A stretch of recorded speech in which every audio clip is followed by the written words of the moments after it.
The sun hung low over the Arizona desert, painting the rocks in deep red and gold. The wind was dry and sharp, carrying the smell of dust and sage. Thomas Riker, known as Tom to those who crossed his path, rode his horse slowly along the narrow trail. His brown hat shaded his eyes, but he could still see far across the canyon.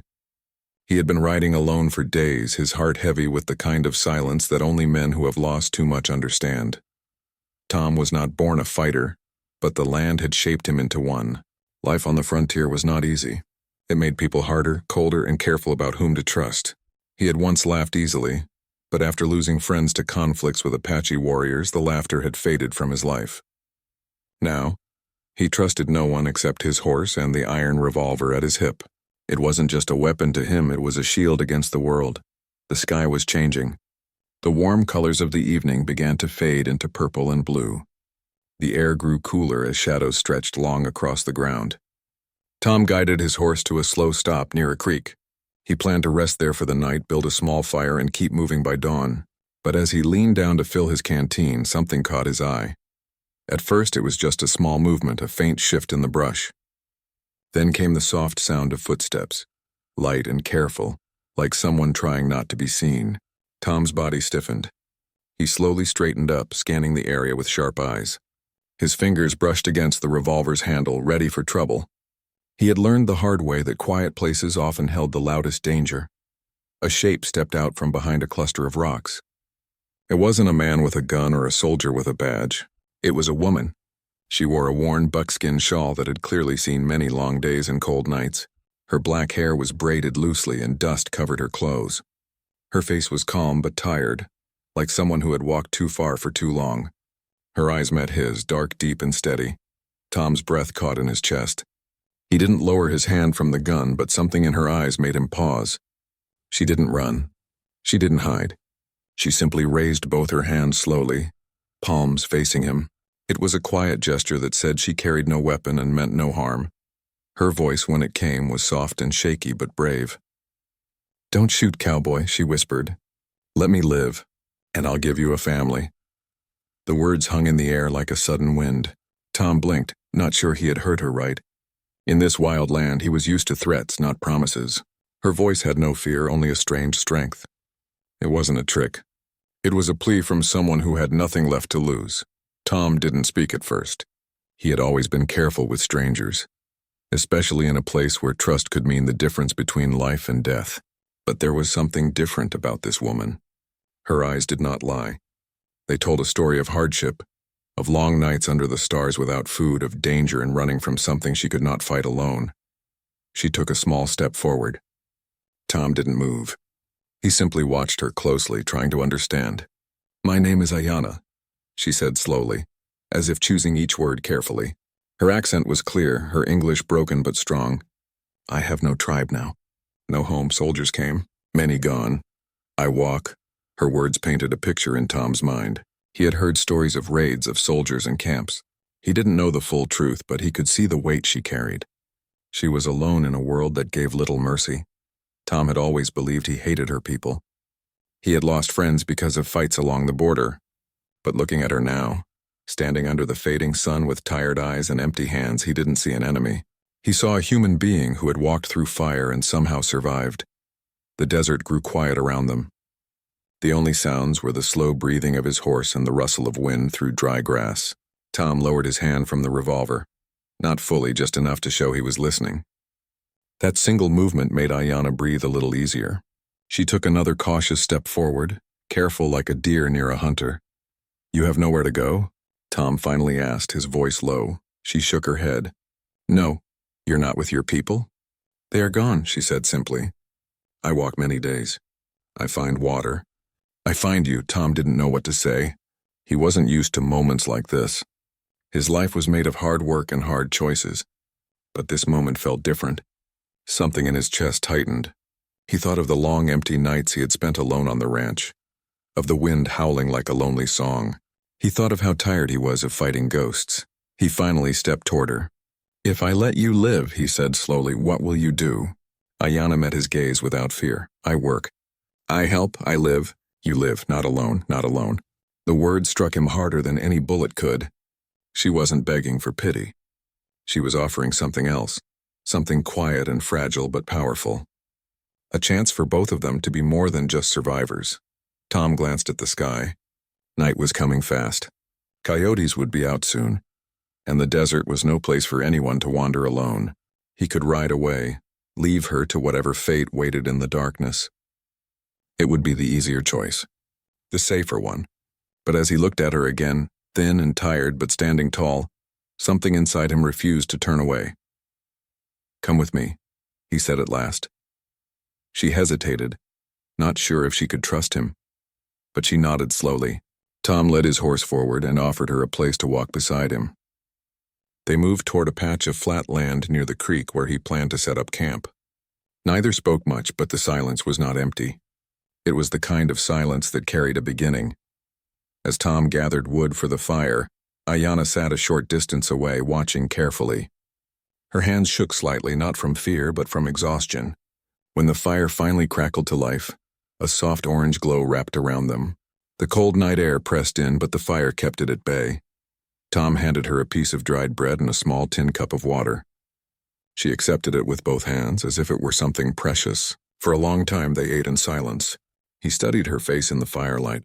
She was younger than he had thought, but her eyes carried the weight of someone who had lived too many lives in too short a time. "You're not afraid of me," Tom said finally. Ayanna looked at the flames. "Fear does not feed me," she answered softly. "Hope does." Tom stared into the fire, thinking about her words. She wasn't a stranger anymore.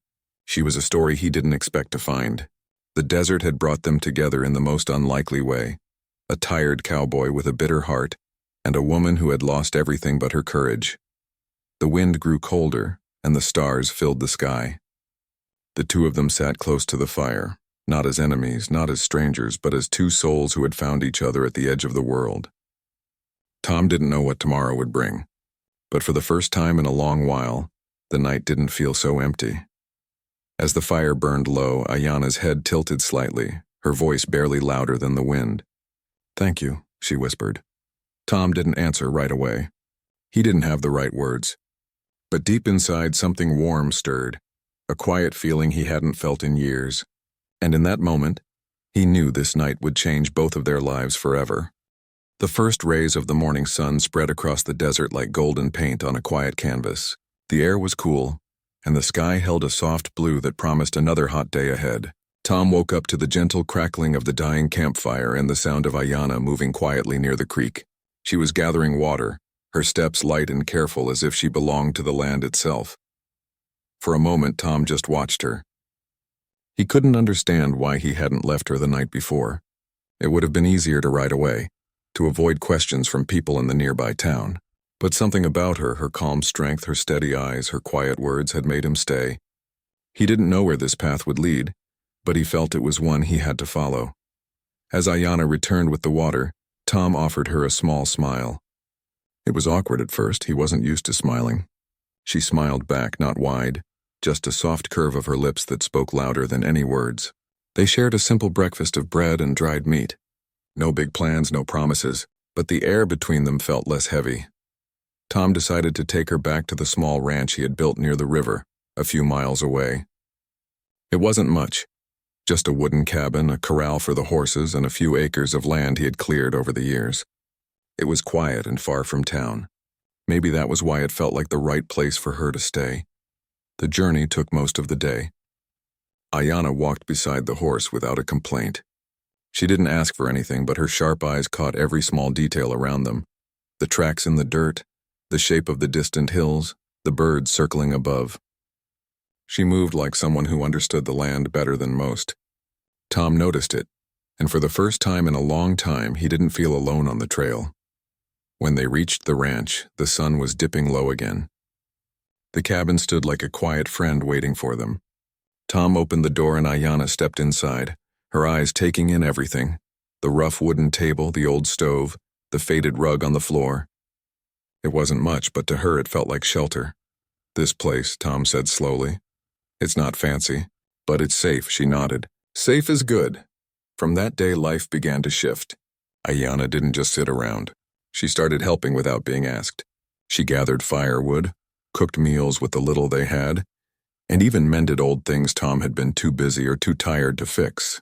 She had a quiet way of making the place feel less like a house and more like a home. Tom worked on the ranch every day, mending fences, tending to the horses and watching the crops grow in the small patch of land he called his field. Ayanna joined him, learning his ways and in return teaching him hers. She showed him how to read signs in the soil, how to know when the rain was coming and how to listen to the world in silence. Their bond grew slowly, like a seed turning into a tree. They didn't speak much, but when they did, it mattered. Tom had never been good with words, but he found himself listening to her stories in the evenings. Stories of rivers, mountains and skies told through soft words and hand gestures. Some nights, they sat outside watching the stars fill the sky like a million tiny lamps. Ayanna would point to the constellations and share their meanings in her language. Tom didn't understand all of it, but he understood her voice. It carried warmth, but not everything was easy.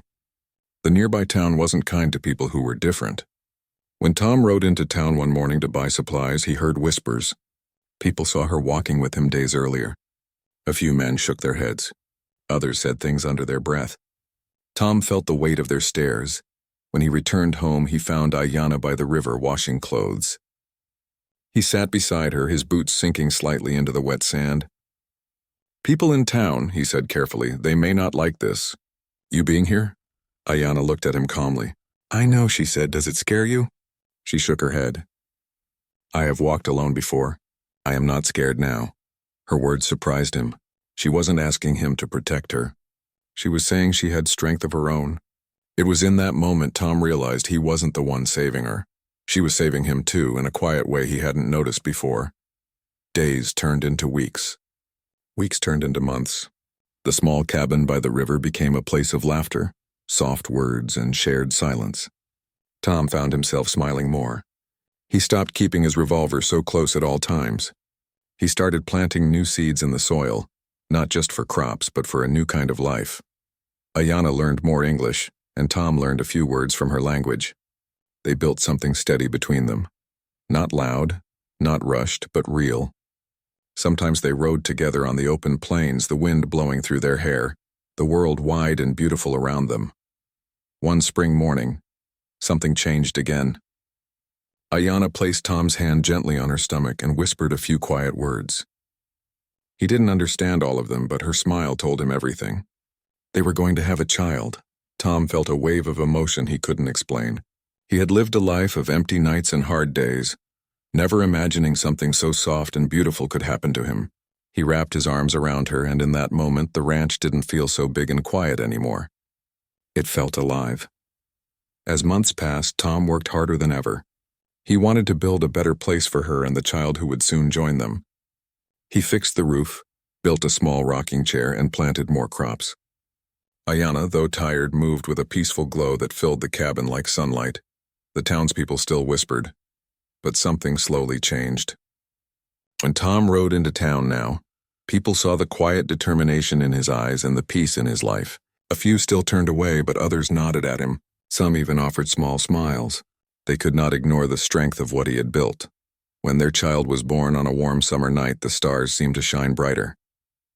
Tom held the tiny baby carefully, as if holding the whole world in his hands. Ayanna lay resting, her face soft with both exhaustion and joy. Tom whispered to the baby, "You're home now." Their home by the river grew into more than just wood and walls. It became a place where two different worlds met and built something new. Ayanna taught their child songs of the wind and stories of the stars. Tom taught the child how to ride, how to care for the land, and how to work with steady hands. As years went by, the people in the town began to see them differently. They saw the family working hard, living in peace, and raising a child who carried two stories in one heart. The whispers turned into quiet respect. Tom often thought back to that first night by the creek, when the world had been silent and his heart had been locked away. If he had walked away that night, his life would have remained an empty trail. But he hadn't. He had listened to a quiet voice that said, "Don't shoot, cowboy." And that moment had changed everything. Every sunset after that felt different.